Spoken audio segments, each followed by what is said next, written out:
మనకి సంక్రాంతికి 4 ఫిలిమ్స్ అయితే రాబోతున్నాయి. దాంట్లో ఏది చూద్దాం అనుకుంటున్నారు?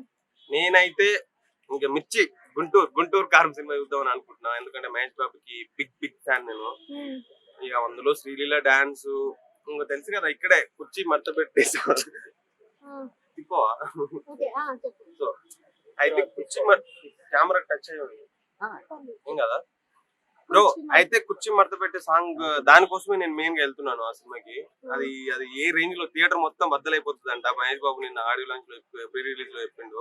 నేనైతే ఆ ఒక్క సాంగ్ గురించి మెయిన్ సినిమాకి వెళ్తున్నాను. ఇక హనుమాన్ లో కొత్త గ్రాఫిక్స్ ఉంది, కొత్త స్టోరీ ఉంది అని అంటున్నారు కదా మరి. ఓకే, బట్ నాకు మహేష్ బాబు ఎక్కువ ఇష్టం. నేను మహేష్ బాబు సినిమాకి వెళ్తున్నాం. హనుమాన్ తర్వాత చూస్తాను, అది కూడా పక్కా చూస్తాను.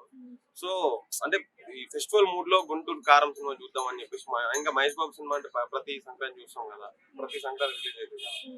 సో రేపు థియేటర్ లో మాత్రం బద్దలు రేపే రిలీజ్ కదా, రేపు థియేటర్ లో మాత్రం పేపర్లు గాల్లో ఎగరడాలే, అర్చుడు గోలలే, విజిల్స్ మామూలు ఉండదు. రేపు పెద్ద బ్లాక్ బస్టర్ సినిమా రాబోతుంది గుంటూరు కారం. ఇది 100% షూర్ పక్కా. మీరు రాసి పెట్టుకోండి, గుంటూరు కారం 2024 బిగ్ బ్లాక్ బస్టర్ హిట్.